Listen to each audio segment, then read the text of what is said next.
Plugins Broadcasters Live. What's going on?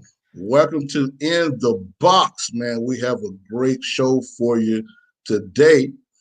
We got Matthew Weiss in the house, and hold on, we're gonna be right back. Fundamentals and building blocks. Turn to advice when I'm in that spot. When I got questions, and that's a lot. Perfect time to hear from Rico in the box.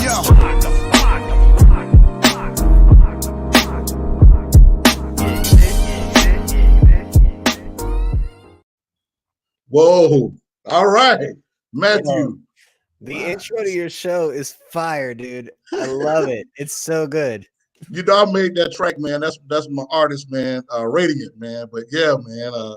But I appreciate that, bro. That's love. That's love coming from the general, man. That's a good thing.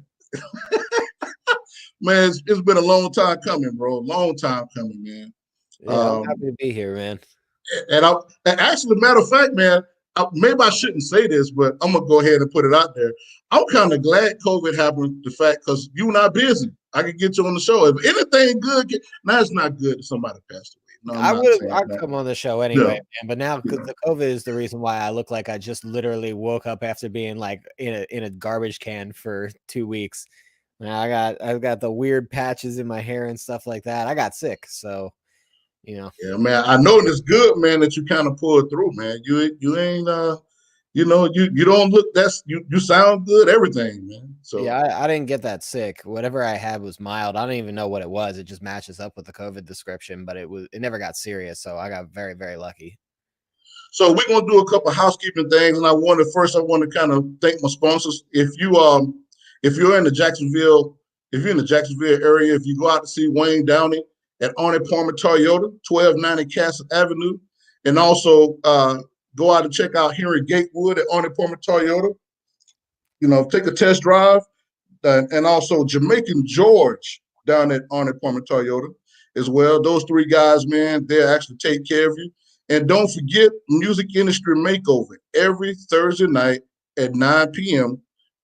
With me, Ron Simone, and Vince. And also don't forget the DJ Runs Top 10 Countdown. And we'll be looking forward, man, to seeing you as well. So Matthew, man, tell me this, bro. I want to start with AB5. Like you were a big proponent of AB5, and I want you to talk about just kind of talk about AB5 and why it's a big thing, why it's important, you know, and why someone would actually want or need to know that information about AB5. Okay, well, I'm not a proponent of AB5. I'm the opposite. I'm staunch. Again, well, what I'm saying, you're largely a part of just trying to make people aware of AB5. Excuse me, I worded that wrong, but go ahead. Okay, I'll try to make. Hey, what's going on, dude? How you doing, sir? All right. Everything is good, man. So I'll try and make it quick. But basically, AB5 is a law that passed in California that defaults anybody who's working as an employee, rather than an independent contractor or any other form of working status. And then it has a litmus test that's very strict to determine if you could possibly be anything else. And the good thing about AB5 is that it puts in very, very solid protections for people who drive Uber, people who work Instacart, people who do any kind of those app-based gigs, because right now they're classified as freelancers. I've been a freelancer for 14 years now, and that's not freelancing. However, unfortunately, everybody who is legitimately freelancing got thrown under the bus with that. And so for me, who legitimately is a freelancer, it immediately put up a disincentive for anybody to hire me because I'm in the state of California. So it's something that I went down to San Diego to meet with the author of the bill about, to kind of work things out for musicians. You know, musicians have been trying to work with her as much as possible. And it looks like progress is slowly but steadily being made to get the proper exemptions or qualifications in for people who are working in the music world to not be negatively affected by this bill. So what is how is it negative in a sense of, are they taking away, well, from what I understand, they're taking away the freedoms of the freelancer, correct?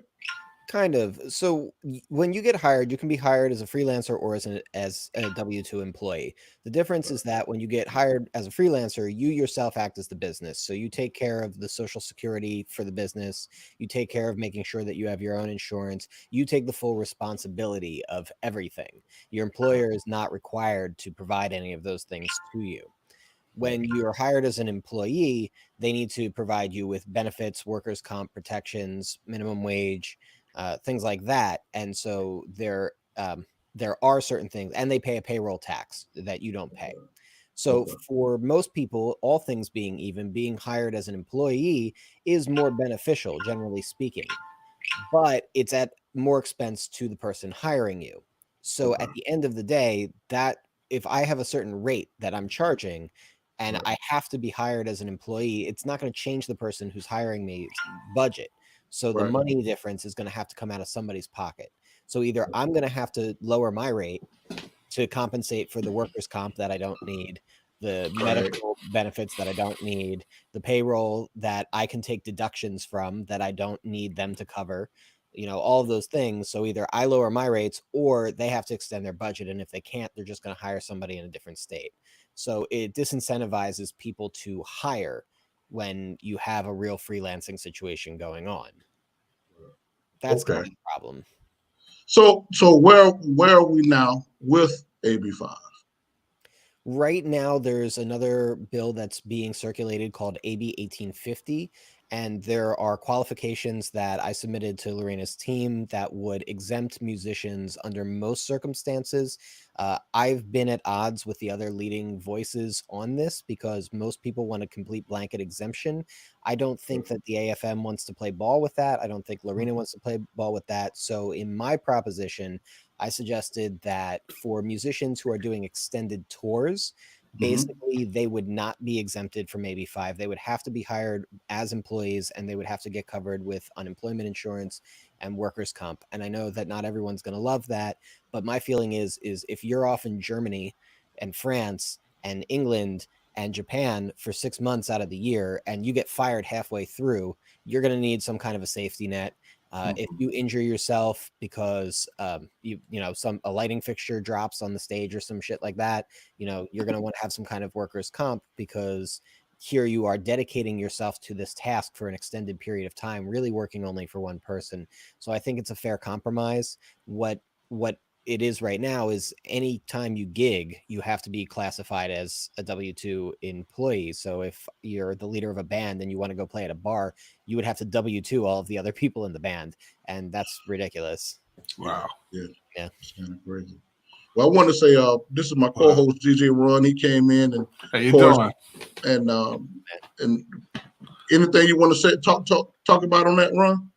Oh no, it's man, especially with the last part about everyone having a W-2. Basically, you have to have your stuff in order, pretty much, and knowing this is more than just a game. You have to be serious about what you're doing and being an artist than just a regular singer. Have your stuff together. Well, you need to have your stuff together either way, but like the big difference is that when you're W-2'd, you don't really get the same deductions that you get when you're on a 1099. When you're on a 1099 as an artist, you deduct everything. Anytime correct. Right. You know what I mean? Like that's work for me in a way. Anytime I take a client out to dinner, that's a deduction. You don't get those deductions. And so it's not a net sum zero when you switch all of the freelance artists over to W-2s. The state ends up making more money, and I think that's part of why this was implemented. And I think the benefit, me being an entrepreneur is the fact that, man, I get those extra deductions, and that means because when you're self-employed or you're self-employed, you're always open. You have to pay a self-employment tax, right? So you're looking for deductions, as many legal deductions as you can find, and that's the thing. Well, we know that the super wealthy uses debt and taxes to stay rich. Right, is because they have so many different ways to hide their monies, right? And so when you're a small business, you've limited on your deductions. I mean, so that you don't get an audit. Because I have some people that argue that point. It's plenty I can get, but you don't want to trigger audits. So I think that when you take away that as a small business, you take away the opportunity to be able to have those extra deductions, it does mean that you're going to pay more in taxes, you know, and not being able to pay those taxes in the way that W-2 individual is. That's what a lot of times, man, keep the small businesses in business. So, I was thinking, wouldn't it be good for an artist to have a nonprofit organization to where you can hide, you know, I mean, again, you're giving a donation and you're not, you know, you won't be taxed on that. That's outside of the realm of advice that I could probably give. Okay. knowing, you know, I could look at two examples of that because, you know, there's Akon, who did not start a nonprofit for his business, even though it was acting in a charitable manner. And then there's Wyclef, who started his as a nonprofit and acted in a charitable manner. And we can see over time the way that those have played out, even though a lot of the times they systemically work the same. Yeah. If you start making a lot of money as a nonprofit, you're going to get audited. Like, the government's going to check it out. Gotcha. Because you're limited to your profits. Your profits are limited, you know, so to a degree when you actually are a not for profit. You can make some money. I think. Well, I know it's like $2,500. You know, and then if you have equipment for the business, like if you go out of business as a nonprofit, you have to give all your equipment away, so to speak. It's just a lot of there's a lot of regulations with that. Yeah. And but then again, I've never run a nonprofit, so I really don't know. Okay. You got any questions for Matt, man, before I hit him with this? Now that's all I have for right now. No, sorry I came in late. This came from a gig and things. So you're all right, man. What was the regimen, Matthew, that led you up, that brought you to work with convict music, man? Like, what was the work regimen, the process that brought you to convict music? It's a combination of putting myself in a position so that when opportunity knocked, I was there to answer the door, and the luck of opportunity actually knocking when I got there. So when I came out to LA, my plan was to share a studio with a friend of mine and to basically just get people in the door as much as humanly possible. And I operated that studio for about 1.5 years without making a profit. So, you know, I look at it as kind of almost taking a loss, although I didn't lose money exactly, but I treaded water in my income for a long time. But because my mentality was get so many people in the door, expand my network, let the cream rise to the crop and be there with them, that was the whole game plan. I met a gentleman named Hiro Oshima, who was at the time, and unbeknownst to me, the A&R for Convict in Asia. And he was also representing as a manager an artist who had been on American Idol that Akon was interested in. He brought him into the studio. I loved working with those guys, and I just kept working with them for a few months. And Hiro said, "Hey, how would you feel about having me manage you? We have a great connection, and it's all working out." I said, "Yeah, sure. Let's see how that goes." So he's managing me. He talked about the Akon thing a few times, but you know, people talk, so I wasn't really sure what was going to happen.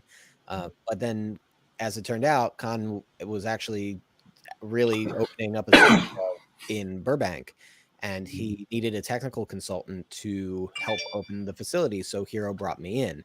So my initial meeting with Akon was November 2017, and it was as the technical consultant for his studio build.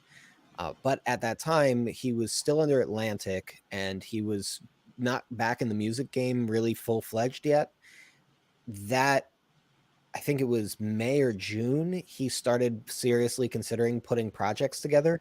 And because I was already there, I just started recording him. I had a studio available, and we knew each other at that point. So I recorded him and we worked together. And then down the road from that, I ended up going down to Miami with him.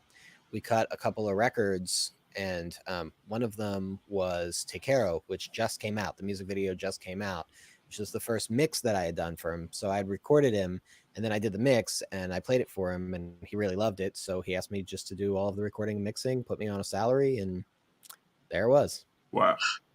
So what was it like, man, when you was recording Akon?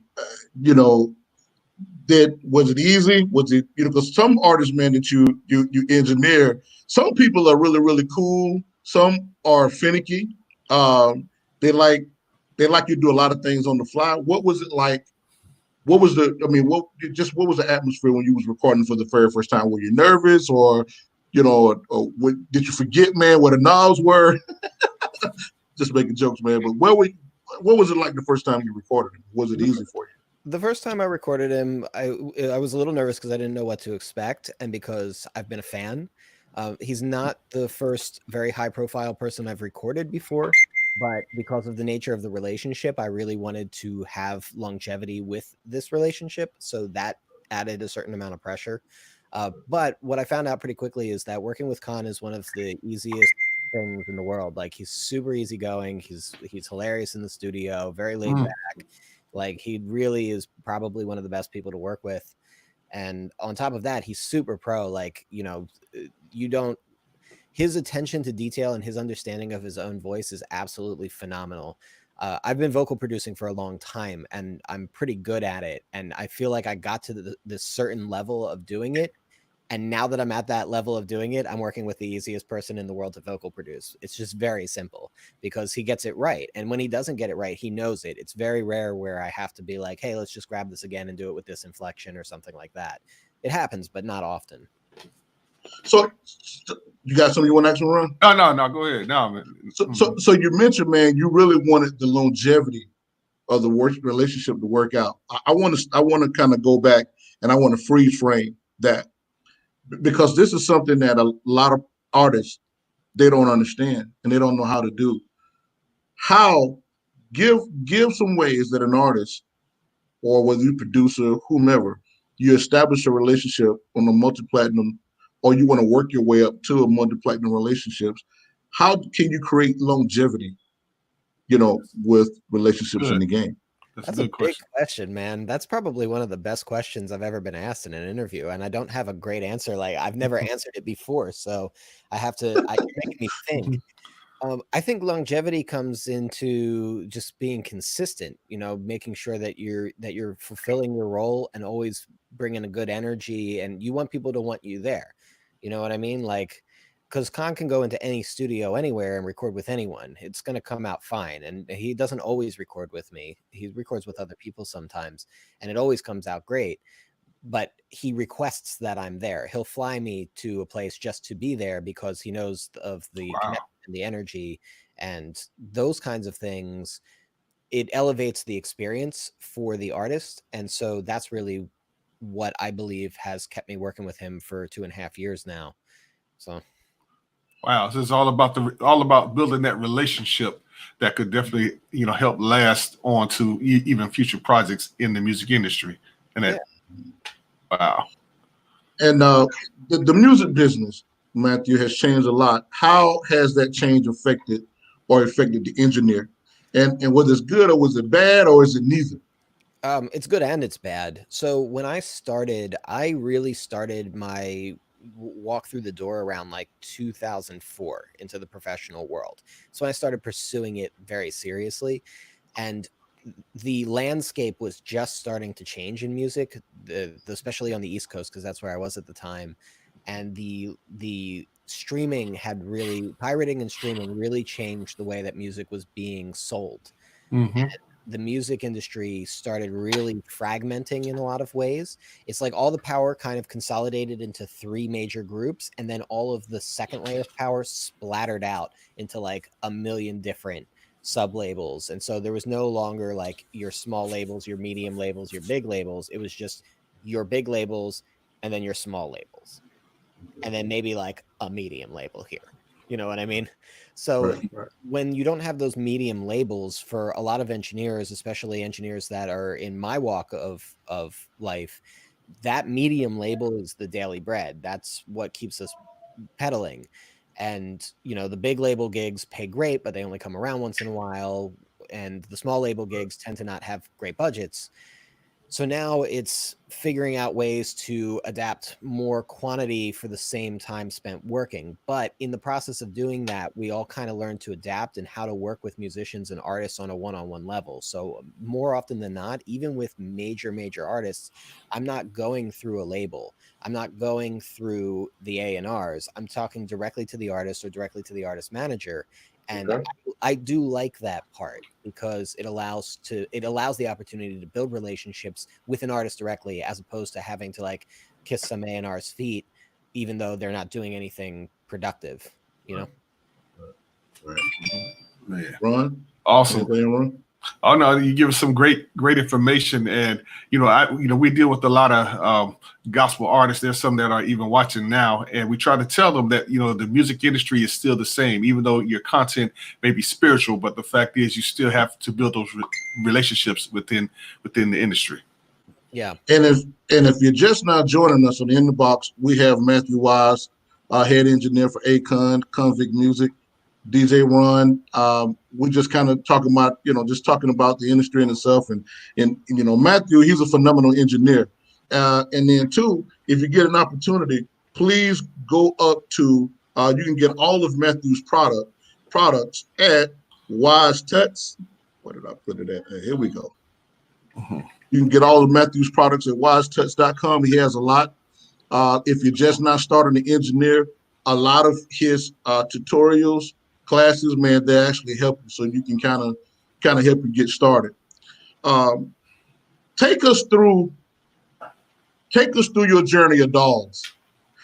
One of the questions, man, I've been dying to ask, take us through your journey of DAWs when you not when you first started, but when you actually first got serious.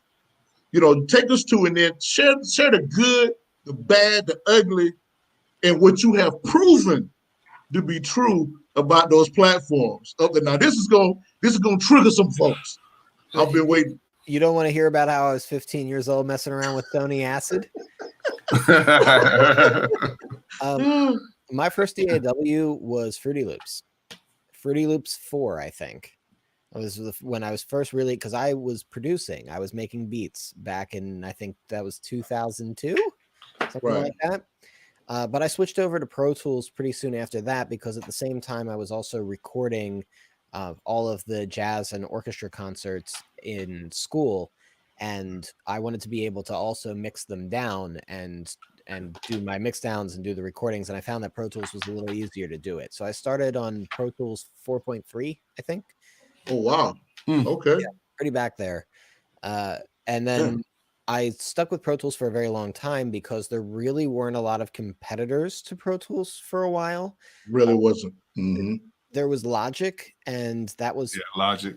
Pretty much it. And then there was another one called Digital Performer, which is kind of phased out a little bit. But that one was a sort of confusing one. It was more for MIDI stuff. But now, more recently, what's happening is more DAWs are becoming more widely accepted. The stigma and the myth of saying that only Pro Tools can be used for professional recordings has become very much wiped away. That's nobody's fooled by that anymore. You can get an amazing recording just as good out of any of the other major DAWs, or really any DAW at all. And so now we're getting a lot of stuff that is being made in Ableton, a lot of stuff that's being made in Studio One, which I love. I think Studio One is amazing. I've gotten Fruity Loops again. It's back. You went back, man? I thought you said you was not gonna go back to Fruity Loops, man. What took you back, man? It's just the amazing music that's coming out of this DAW. It's unavoidable. I'm getting so many Fruity Loops records that I just had to check it out. I had to look into it, and I popped open FL20 16 Fruity Loops later, and it's an amazing DAW. It's based around production and sequencing. It's not based around recording, so it's the utilitarian side of it is different. But hello, who is it?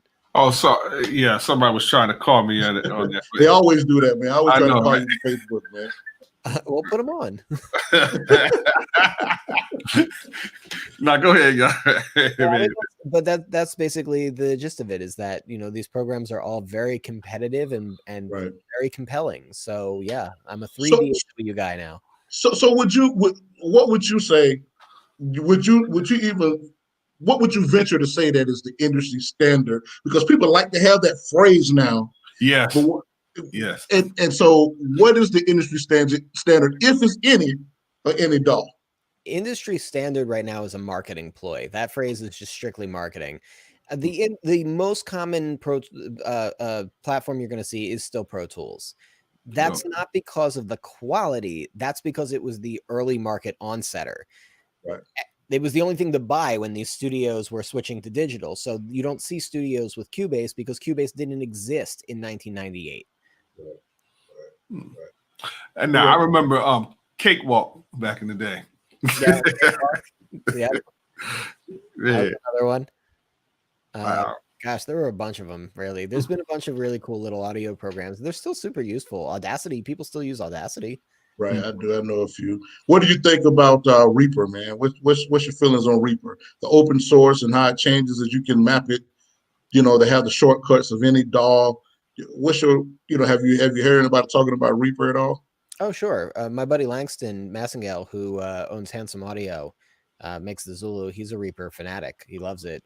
I like it a lot too. There's definitely a lot of things that you can do in it. It's not quite as intuitive when it comes to editing as Pro Tools is, and that's kind of where I got hung up with it. But in terms of the actual mixing side of things, I think that it's as useful as Pro Tools, if not maybe even more. And the price point is, I think, 1/20th the price. So I think it's a very, very good starter DAW at the very least. And quality wise, there's no reason why you can't make a humongous hit record in Reaper.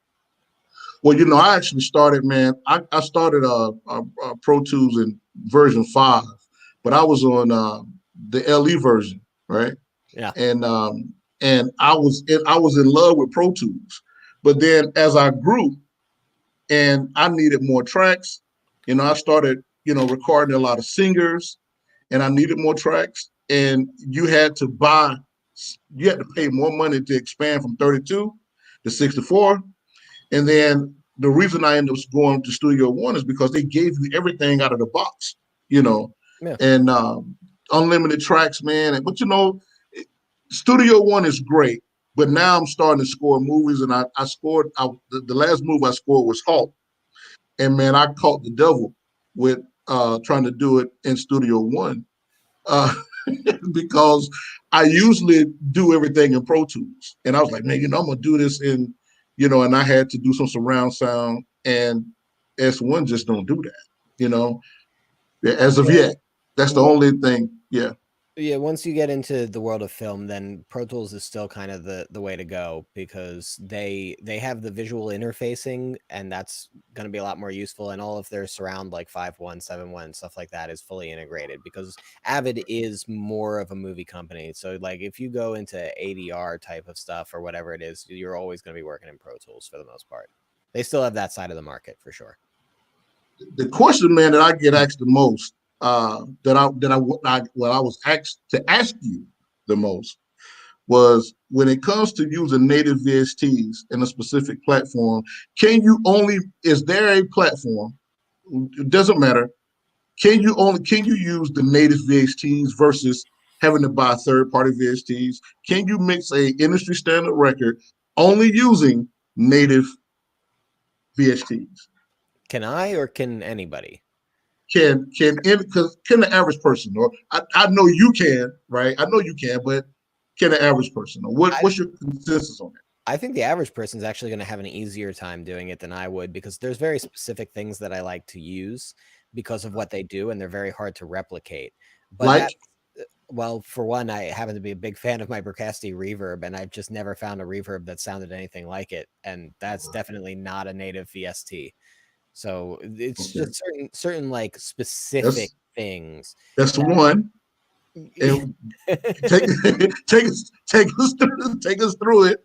All right. So what's the other one that you gotta have that you can't? All right, that's one.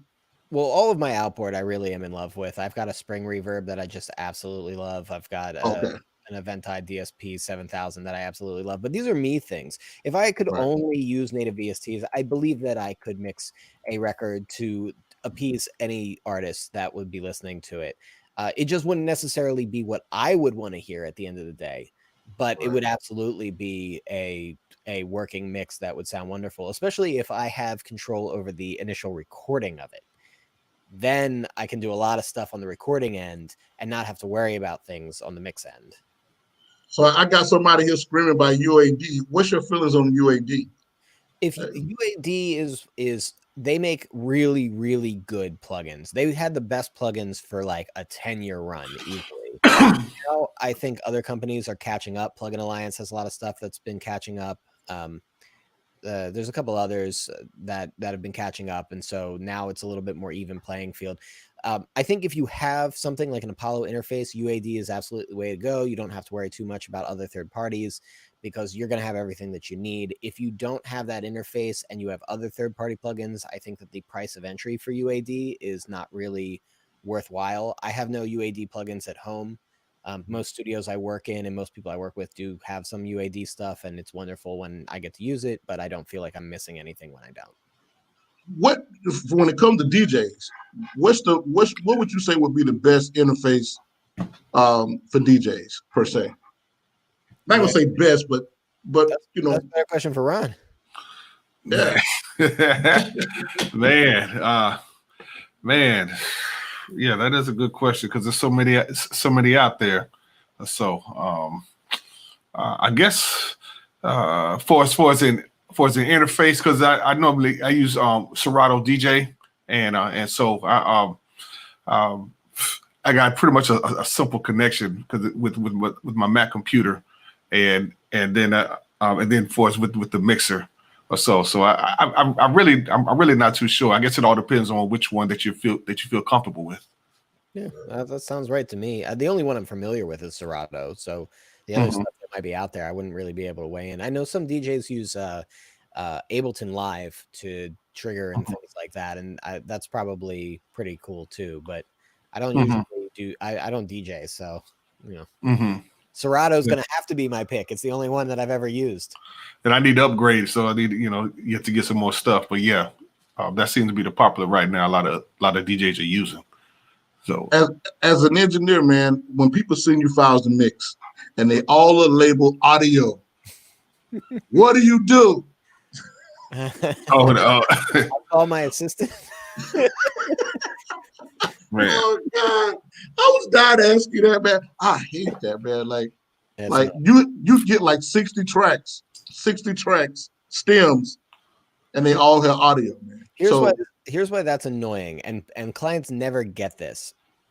It's annoying because when the revision notes come in, they're not going to know how to tell me what I need to know.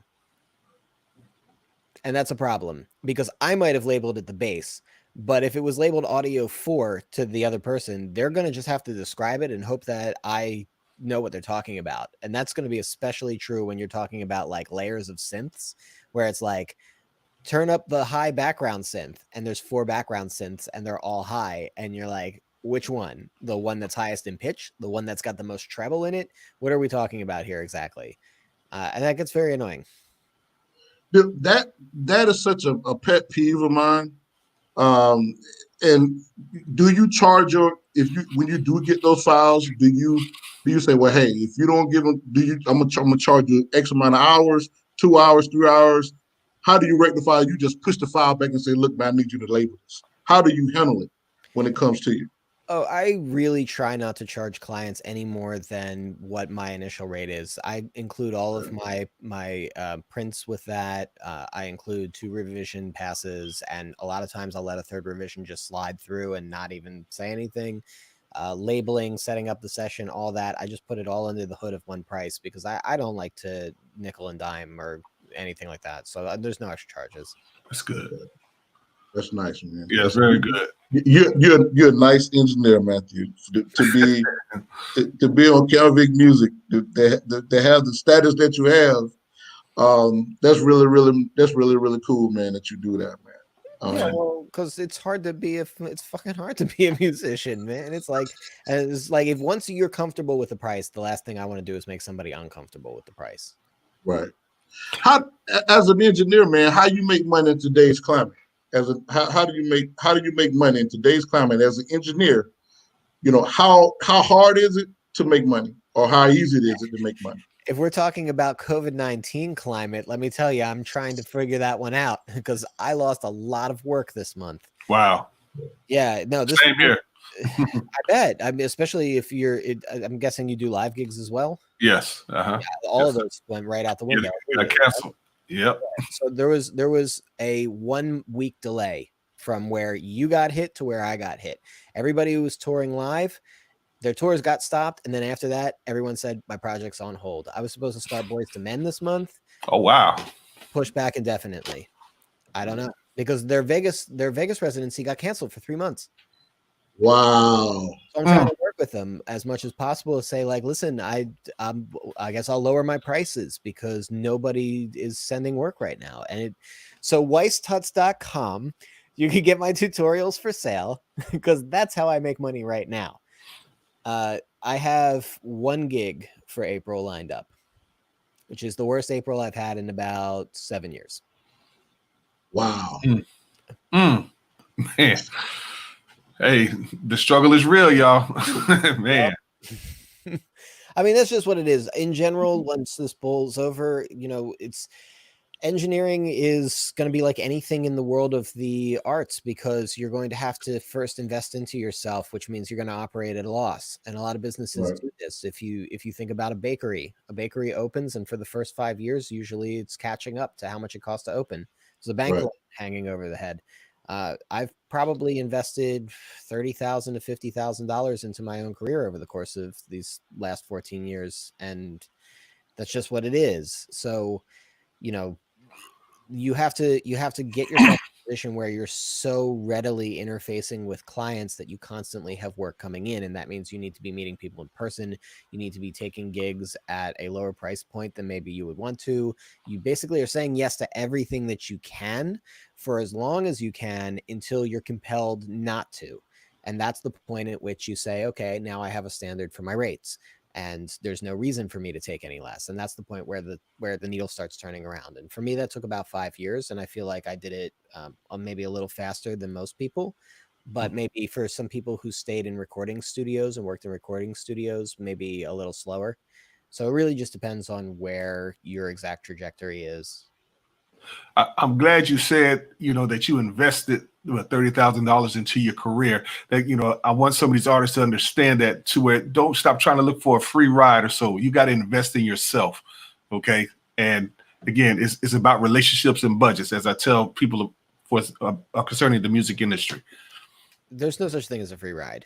When we take a look at people who think they got a free ride, and you look at somebody like Megan Thee Stallion and all the issues that she's having right now, like that. And I know this just from Akon's deals, the deals that he's handed off to artists. Like, those deals are extremely one-sided. Not as one-sided as Megan Thee Stallion's deal, but they're very one-sided, because you're talking about artists who are really bringing very little to the table in terms of the actual numbers. They're not bringing their own investors. They're not bringing their own enormous fan bases. So what are they bringing? All they're bringing is raw talent. And the disappointing truth is that talent is only part of the equation, and it's more common than people think. Come on, man. You listen. I hadn't even. We think alike, brother, because I hadn't even. That was my next question, right? We was digging in, because the thing is the record deal. When we was talking about Megan Thee Stallion, you know, up again though, because I think it's a slightly different question, and it's a good one. And so the record deal, what is that? Is it a standard contract? Does it vary? And why would you want one, or why shouldn't you want one? That is a really, really good question. Yes. So first of all, there is no such thing as a standard contract. There is a typical contract that A&Rs or executives will offer, but that's only standard to their own business practices. Outside of that, there is no such thing as a standard contract. What is standard is that the very first contract that somebody is offered is usually called a boilerplate contract. And that is a contract that is meant to be negotiated. It is with the intention that the person on the other side of the table is going to dial it back some.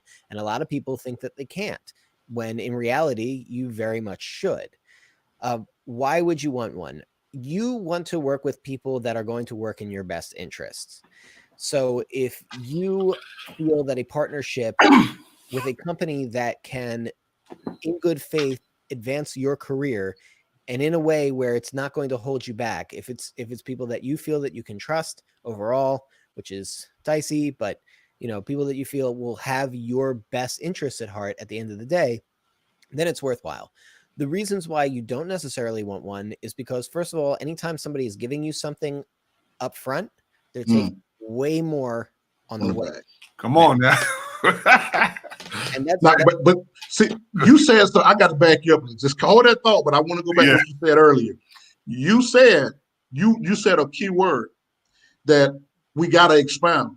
You said partnership, right? When you first get into the business, you can't get a partnership unless you come in with leverage.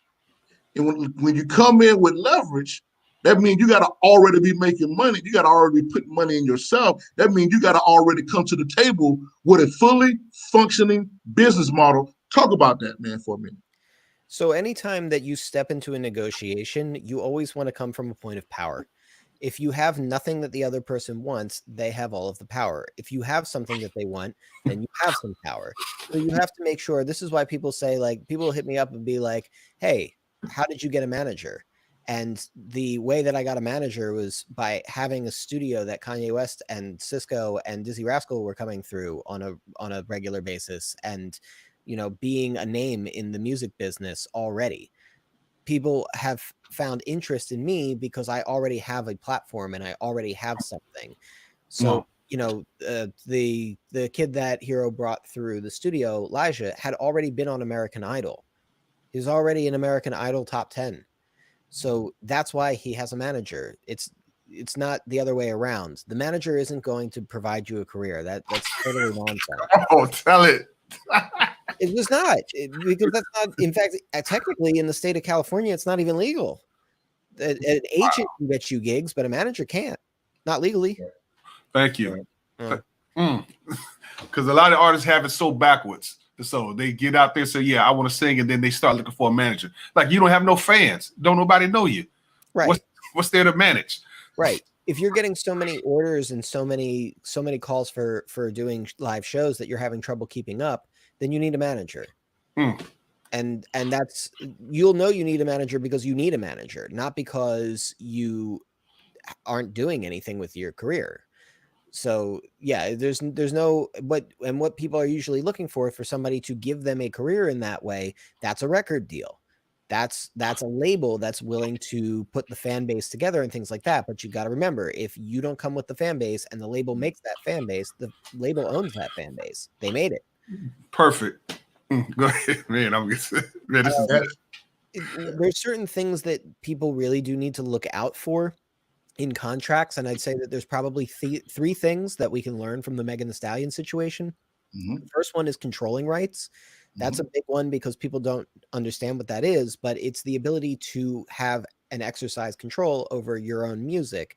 And a lot of the times labels will shelve a project because they don't feel they can market it, and the artist has no recourse. Their career is dry because they got shelves. They don't have the controlling rights. They can't go and make something new because the label controls their name and image. So that's one thing you got to look for. You need to have clauses in your contract that allow you to have a recourse in case a label decides to not put out a record.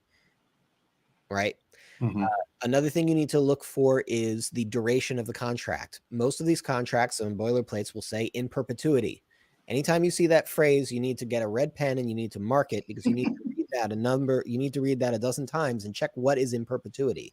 So a lot of times a management deal, like a label, will include a management deal for an artist that doesn't have a fan base. And they're going to say, look, if you get a fan base, we're going to collect 10% off of you for the rest of your life, even if you're out of this contract. It's in perpetuity because we gave you your fan base. So we're taking something forever, no matter what. And then the other thing you need to look out for is something called ancillary rights. There is no such thing as a 360 deal. That is a completely made up term. It's misdirection. It's hocus pocus. There is no such thing as a 360 deal. When you get a contract, it doesn't say 360 contract at the top of it. What it has is a little clause in the bottom that says, and 12% of ancillary rights. That sentence means you just gave 12% of everything. Everything, your tours, your merchandise. And that's where they get the 360, because that's right. That's it. Tour, merchandise, endorsements, use of name and image, sync, any additional sync fees, all that stuff. It's going to be right there in that one sentence. And that might be on page 42, subsection A-1, that sentence right there. And you just signed away 12% of everything right there. Wow. So from an independent standpoint, right? As an independent, what are some ways that an independent artist can build their leverage, in order to be able to have a partnership with a major label? What are some things that an independent artist can do? That's, I ain't gonna say not starting out, but to take their business model up to the next level to get the attention of a major label that maybe want to do a partnership, and so they can have control of rights. What are some things, some steps they can take to do that? It's hard to do, but I mean, the reality is that you do it the same way it's always been done, at least unless somebody knows some things that I don't, and that's you do it by making sure that you're interfacing with people. That's the all be all end all. Back in the day, it was with lots of touring. You just go around and you are places and people see you. And the more you do that, the more your name gets recognized and you build that fan base. Then once the internet kind of clicked in, then there was websites where you make sure that you have some kind of a newsletter, you have emails, and you're making sure you maintain your fan base. Now you've got social media marketing, and the reality is that it's much easier to get that first look, and it's harder to maintain it because things move so fast on the internet. So you have to have a more connected plan, and you have to be autonomous about your business. You have to say, okay, I'm going to coordinate everything and own all of this. So when your release comes out, it connects with your tour date. Your tour date connects with your new merchandise. Your new merchandise supports the record that dropped, and everything feeds everything else, so that you're constantly collecting this homogenized idea. And you do that. You just consistently have to be up to date with it. The other side of it is that usually you need to get people's attention, and that can be kind of tough. You can throw money at it, but my experience has been that just purely throwing money at it is not really the secret.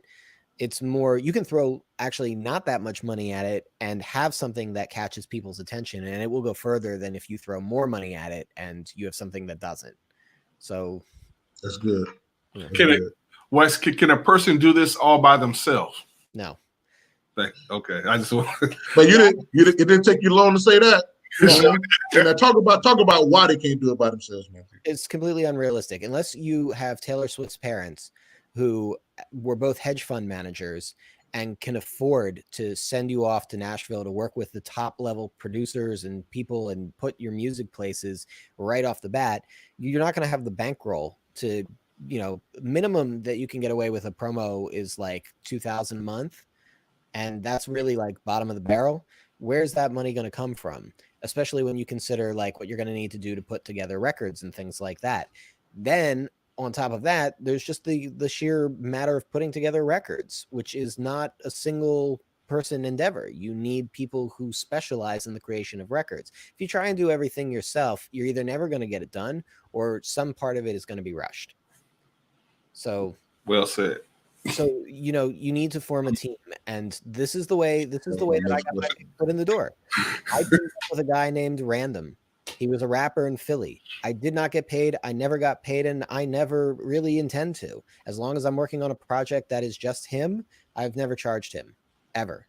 And the way that it worked is we both managed to come up together. He got me a lot of my first big name credits, which were, more in the local world, but, guys like Wordsworth, who's a rapper, and Reef the Lost Cause, and 88 Keys. Like he set me up with getting those credit. Ninth Wonder. The first time I worked with Ninth Wonder was because he did a track for Ran, and so I ended up mixing it. I got that credit, and so he helped me get my credits, and at the same time I was helping to make sure that his record sounded good. So I would record him, I would mix him, and that teamwork lifted both of us up. The problem is that probably the hardest thing in the world to find is a good team. People get too selfish. I did not tell you to say that, right?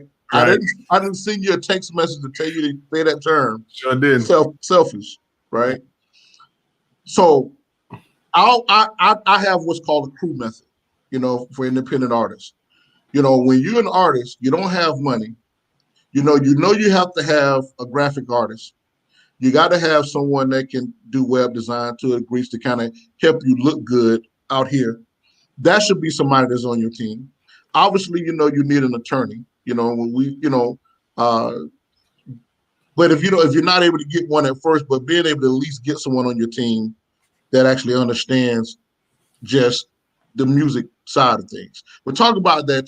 If you had to put together your satellite team, I want you to name your positions that you actually who you would look for if you was putting together your team. Who would you go gather from lawyer to booking agent? If you was gonna put together your own team as an independent, what positions or what roles would you pull to start? So assuming I'm the artist here. Assuming you're the artist. Okay, so the first person that I'm going to want is somebody who is an absolute. So this is the idea of a manager, I guess. I want somebody who is going to go get things done, somebody who will talk to people, somebody who can put themselves out there and connect and has charisma and drive. I believe that I've got the best manager in the world. I think Hero is absolutely amazing. It's not because he's up on his legalese. I know more legal than he does. But when I say, hey, man, can you make this happen? He says, yes, I can. And he goes and he fucking does it. So you need somebody like that, period. That's the most valuable person in the world. Then you need people who are creative specialists. Somebody who's on your team who can help you shape what it is that you're doing so that it isn't the raw form of what you're doing. It's the perfect form of what you're doing. So that's going to be a producer. You need somebody. A producer is not a guy who makes beats or a woman who makes beats. That might be something that they do, but it is not the crux of what producing is. Producing is taking responsibility for the product. That is the literal definition. The producer takes responsibility for the product. So if the product sucks, it's the producer's fault. If the product is amazing, it is the producer behind it, right? So you need somebody on your team who is going to be your producer to ensure that the product that you make is incredible. I would say if you have those two things, you are on the right track. Outside of that, no, you don't need a lawyer on your team. Any good lawyer is going to ask for money right away. When you have a reason to have a lawyer, you will have plenty of options. You give them a call and they will take that $500 for 1 hour of conference call. They will be happy to receive it. They will read the shit out of that contract for $500. And that's all there is to it. So are those your only? Would those be your only artists or your only position that you actually would put together? If you was, what would you do with your graphic artist? Your booking agent. Do you need that, or you just saying your manager and that other person can do all of that? No, they can't. I would want to have a more comprehensive team.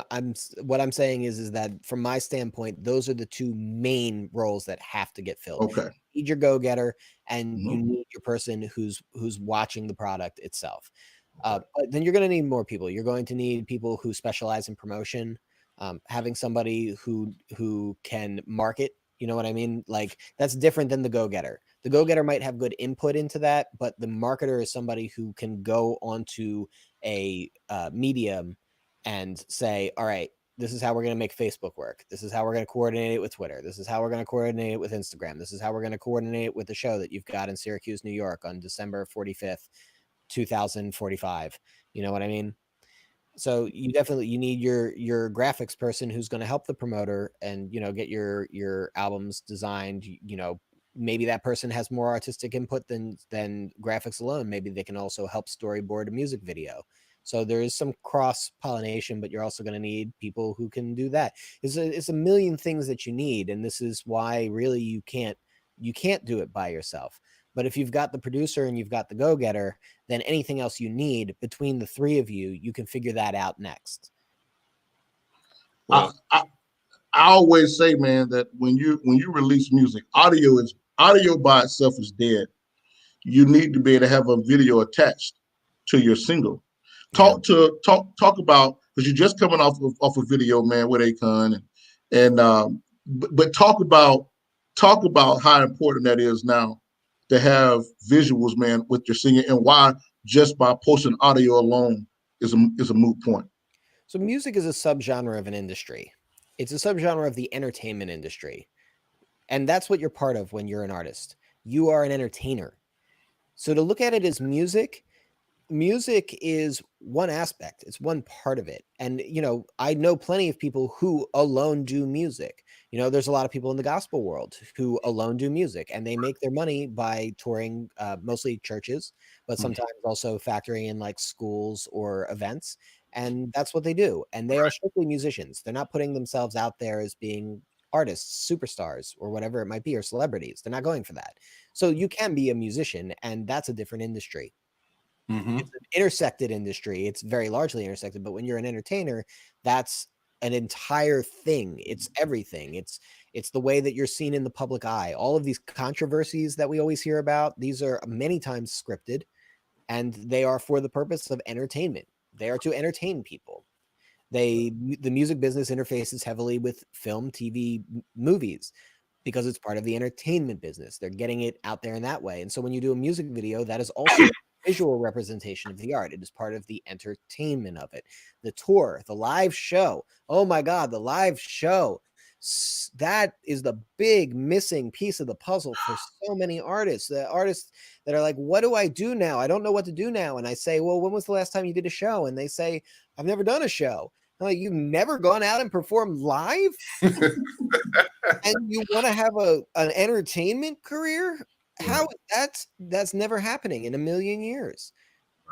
And all these rappers that we don't understand why they got famous because you can't understand what they're saying, go to their live show and you'll understand why they're famous. Wow.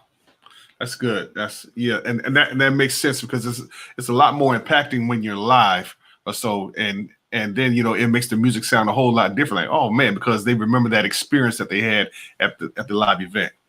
That's right. They remember the experience they had at the live event. It's no longer a song. It is a part of their life. Yes. That is the transcendent part of entertainment.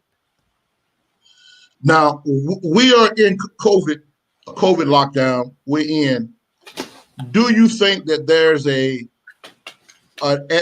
advantageous aspect to an artist doing mini concerts being locked in now? Do you think that if that's something that they could do and continue on to build a fan base, or how would you approach doing mini concerts, in studio, in your own studio, and how can you make it work for your good as an artist, or if you can? Yeah. So to me, this goes down to the foundation of what music really does and what it really serves. Right. Music is meant to affect people. If you're making music for yourself, it's a hobby. If you're making music for other people, it's a career, right? So at this time right now, people are scared. People are bored. People are going stir crazy. People need hope. People need outlets. And as entertainers and artists, those are the people who provide those things. They are the first line of defense against depression and feeling alone and isolated. The artists can do that. However, most of the artists are thinking, how can I use this situation to make it about me and build my fan base? And that's the wrong way of thinking. The question they should be asking is, how can I make what I do about them? How can I provide something to people that makes them feel better in the current situation? And if you do that, the fans will come. Don't worry about the mechanism. Don't worry about how to get the Facebook ads right. Worry about the intention, because if you do it for the right reasons and if you do it for the right people, they are going to love you for it because they need it. In my own work, I just recently on my Facebook page was saying, if you're working on a record, send me the record. I will give you feedback. There is no charge for this. There is no hidden advertisement for something for this. There is no ulterior motive. It's your life sucks right now and so does mine. So send me some shit. Let's have a dialogue and let me give you something that can make your day a little brighter, because that's what people need. Well, Alton, we had an actual guy on named Alton Hood. Yeah, he's an artist. Yeah. He's an artist, and he wanted to know: do you mix for independent artists just major? So can people have access to you, or what's your prerequisite or your requirement for them to be able to have access to you if they're not on a major label? Oh no, I mean anybody who can afford me can hire me. That's going to be true of pretty much everybody. Okay. Sometimes there are producers who are very cautious about who they work with. But those are more of the branded producers like Rick Rubin and stuff like that. I'm not really that kind of a producer. I'm not a celebrity producer. I'm a guy who is here to make your music better. That's it. So anybody where the timetable can match up, the project is something that I can connect with, and the budget's there. Yeah, absolutely. That's good, man. It's very good. Yeah. Oh, yeah. That's definitely good information. Mary said she has a question as well. Says, I think you might have answered it, but I just want to make sure. It says, if you are spending money, shouldn't the person have a good track record before they ask for a lot of money for their services? If you are spending money, shouldn't the person have a good track record before you are spending it? Meaning, if you're going to hire somebody and they're going to cost a lot, they should definitely have a track record. Yes. Yes. Wow, that was weird. No. So I'm in California, and that was an earthquake. Wow. Oh, really? Wow. And my brother-in-law is in Compton there, so yeah. Wow. Yeah, that was really weird. My whole building just shook. It's pretty mild, but okay. Anyway, back on track. Yeah, no, not even just the track record. Vet people that you're working with in terms of their reliability, especially if it's somebody like me who's mixing and engineering. You know, if anybody you talk to who's worked with me will tell you I am punctual and my communication is good. And a lot of times you can work with people who have great track records, but they disappear on you. Maybe you're working at a cut rate and they don't take you seriously or something like that.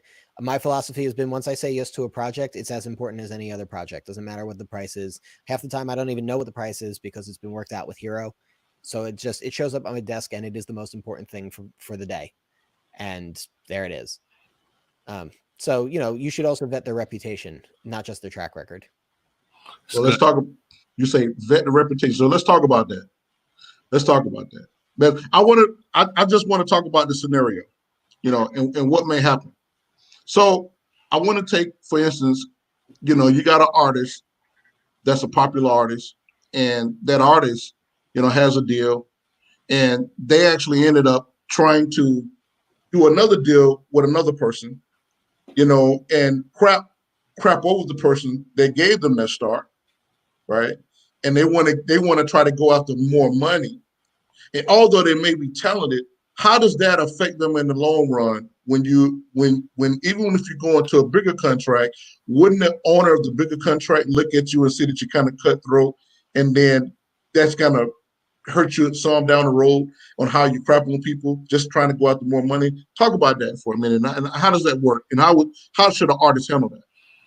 So I've seen this happen firsthand with Con, actually. Not in this exact situation, but I've seen what happens when you alienate people that have the best intentions and let the devil in, the people who seem to be offering you more, but it's strictly business and they really don't care about you. And it ends in lawsuits. It's not a good look. You always want to have the tightest people to you need to be the people that have the best intentions. They should be the people you've been working with from the beginning. And if you have an opportunity to make more money, they should be encouraging you to do that because they're coming with you. So it shouldn't be there should never be a situation where you can make more money, but you have to screw over people that you started with. If that's the situation, either you're shiesty or they are, or both. No, go back. Hold on. I want you to freeze frame because you said something. You said that if a new opportunity comes, that they should be pushing you to a new opportunity, and really shouldn't be a conflict of interest because they should be coming with you. Right. So the problem that I see a lot of artists get disconnected from, they don't want the person they was with, started with, to come with them. They want to go and cut them out and get all the money. Now, what's really wrong with that thinking? Well, there's two things wrong with it. First of all, the person who's offering you the new money, they don't care about you. They don't know you. They see you as a means of making money. And the second that they feel otherwise, you're going to go in the trash. And they wouldn't even be wrong for it because that's what they're there for. They say, we're going to try and make money. You coming? Okay, cool. Oh, you're not making money? All right. Sorry. You're on the shelf. Bye. So that's one problem. The other thing is that you need to see what your initial agreements were, because you might not have a choice when it comes to getting into new contracts and things like that. I mean, this goes back to the Megan Thee Stallion thing, is that she's tied to her original record label no matter what. And I have a feeling that her contract is going to hold. Maybe not. Maybe there's some loopholes in there. It was definitely a predatory contract. So, maybe there is a way around it or a way out. But yeah, I mean, there's definitely problems across the board. But the people who you start with, if their intentions were good to begin with, I don't necessarily believe that the people that she started with on that contract, though, had her best intentions at heart. That's not really her core team from the looks of it. But the people that are part of your core team, if they have your best intentions and you try to screw them over, you're letting go of the most valuable people in your life. You're letting go of the people that were invested in you before you had anything. Right. And those are people who believe in you. And if you get rid of those people, you're fucked. You're never going to swim in the music business. It is way too cutthroat. I have seen the most insane shit, and I'm not even in the thick of it half the time. So yeah, if you dismiss the people that really believe in you and really have your best intentions, you're gonna really regret it terribly.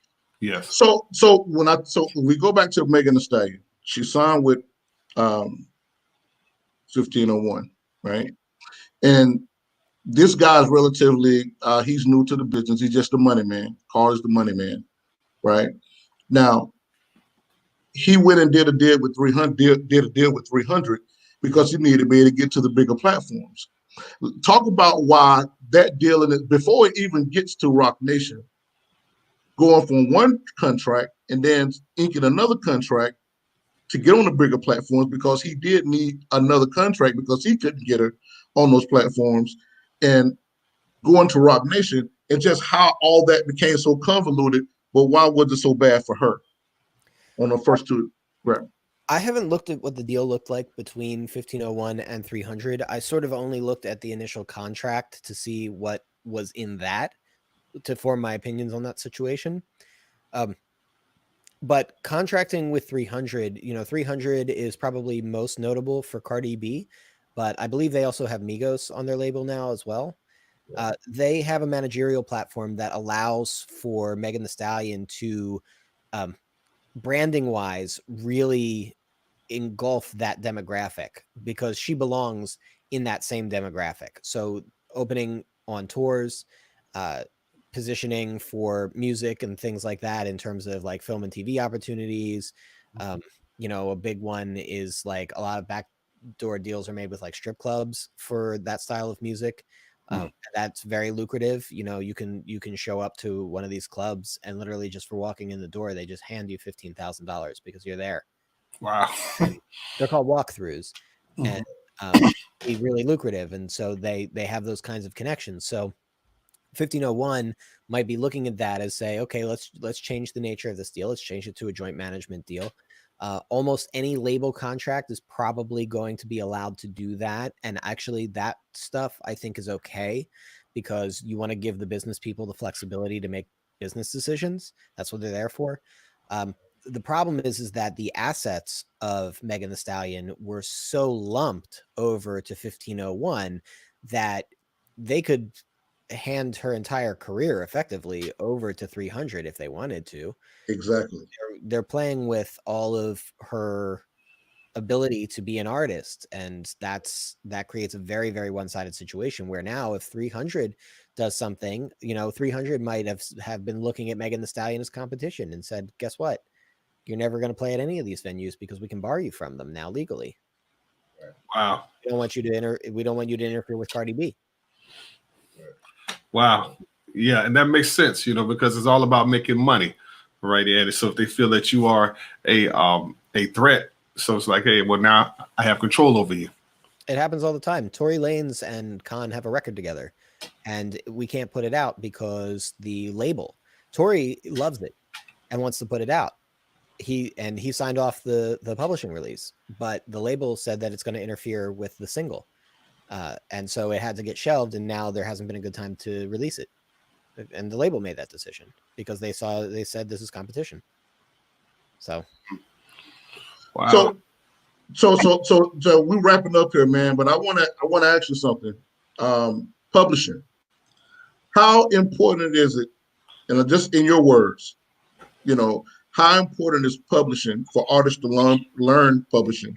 And what parts of publishing is it important for artists to learn? Is it the mechanic rights, sync rights, just write a share, or just talk about the important parts that artists need to learn at first to be successful in the music business starting out?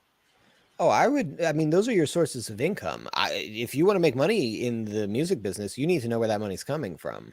So I would learn that, right? Because a lot of the artists, they don't know anything about anything, and they don't know what they're normally supposed to be entitled to. So you end up getting situations like what happened with Koch EMI, where artists didn't know that they were owed for their intellectual property, that they would be entitled to some kind of publishing or mechanical share that was separate from their artist feature share.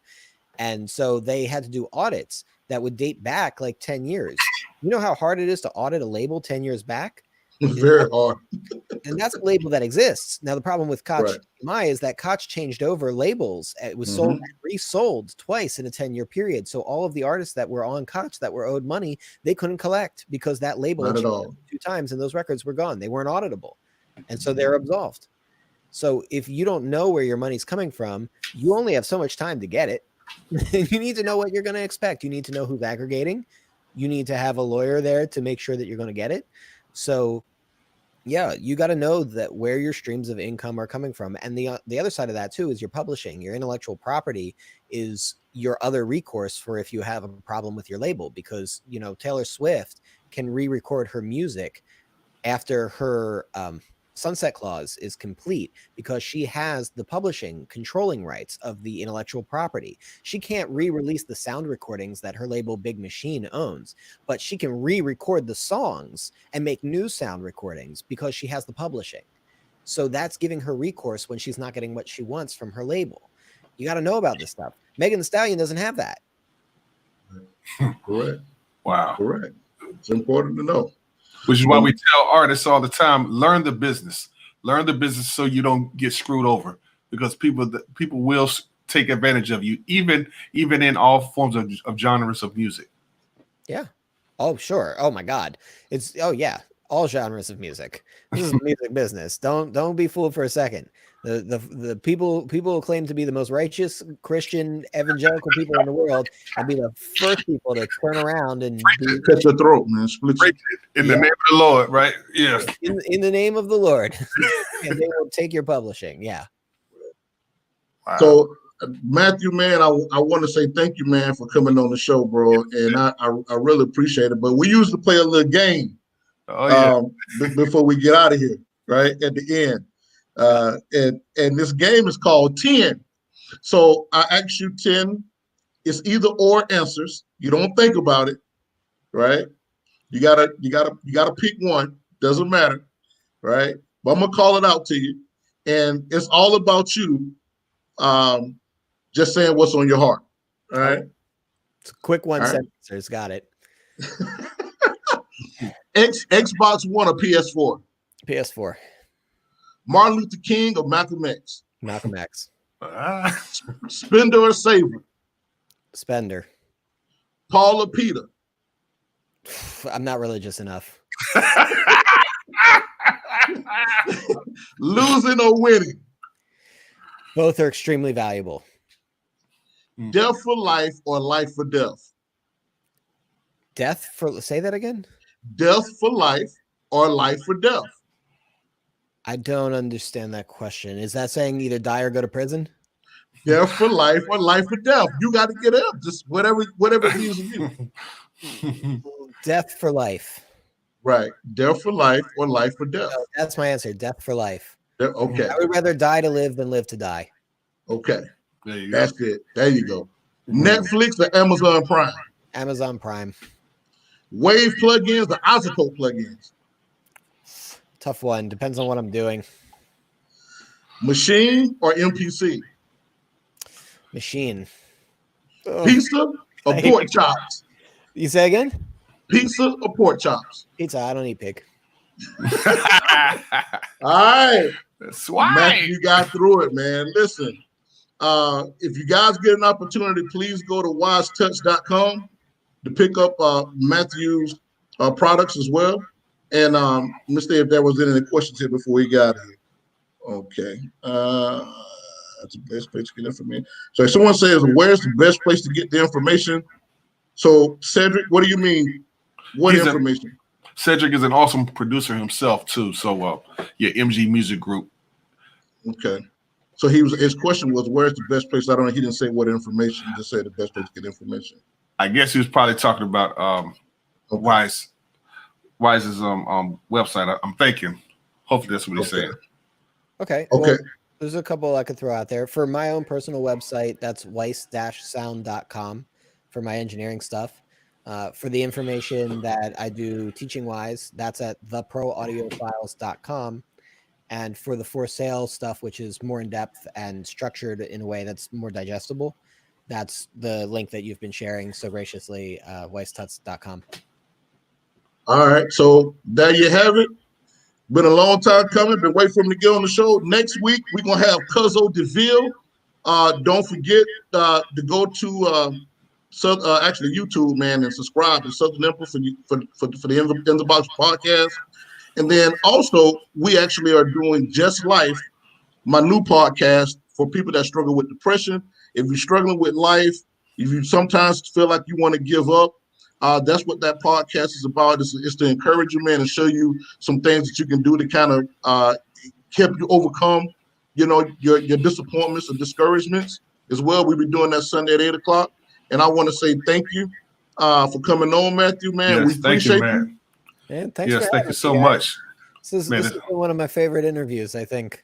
Oh, definitely of recent memory, but yeah, this has been a great interview. I really enjoyed this. Man, I appreciate you. And and listen, as always, In the Box for creators, you guys have a good night.